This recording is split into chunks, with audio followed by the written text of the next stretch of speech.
Hindi ko lang kala nyo madali yan. Hindi po ka. Alam niyo ba kung gaano kahirap yung vertigo? Tsaka yung sa tao may vertigo? Pag-gising niya, nahilo na lang siya lagi. Gusto mo palagi lang na nagsusuko pa yung iba dyan para makalaya. Pero kaya ko naman yan, vertigo 30 na yan. minutes po kasi tumatagal hanggang isang oras. Wala yan, bakla sa akin yan. Illegal yan. Vertigo na yan. Iwasan mo lang muna mag-sobrang puyat after mong adjustment. Alisin nyo lang muna yung sobrang, kung hindi ka naman kailangan magpuyat, kung hindi ka man call center, ano ko muna, magbawas ka muna ng ano. Kasi, tandaan natin, pag puyat tayo, kahit wala tayong vertigo, araw-araw tayong puyat, lutang yung pakaramdam ng palaging kulang sa tulog. Lutang. Kaya, para maiwasan nyo yan, after adjustment, medyo umaga tayo ng tulog. Kumbaga, dagdag tayo ng tulog. Tayo ka.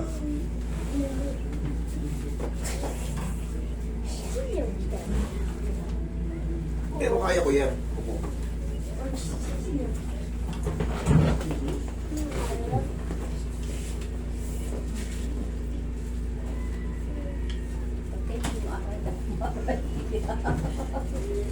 Siya hindi umaray kasi ikaw may frozen eh. Ito wala eh. Vertigo to. Iba naman to. May pectus to sa tenga. Higa kang matagilid.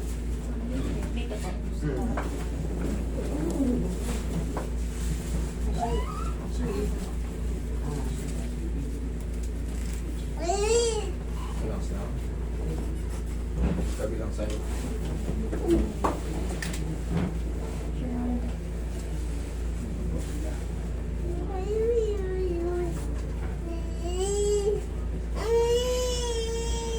Una ba na?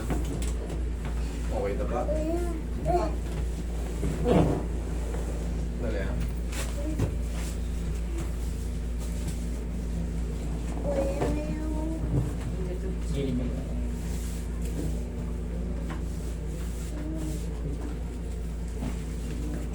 Tagalo, siguro pa.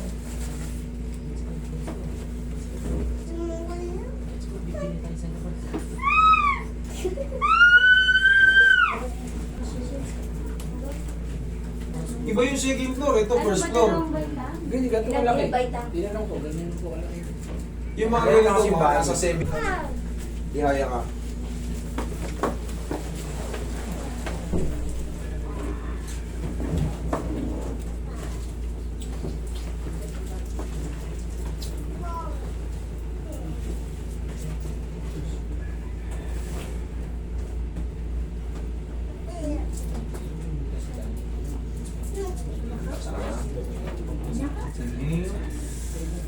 Zero.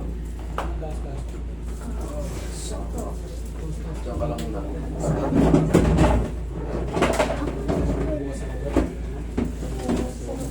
Hindi ka na mahihilo yan. Hindi ka na magkakaroon ng vertigo or lula.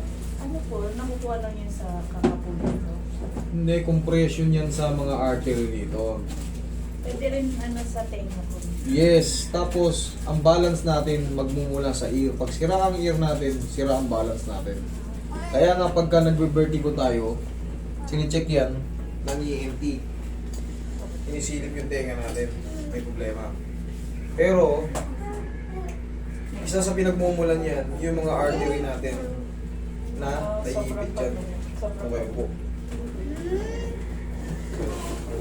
Ang nakakapag-trigger niyan yung puyat.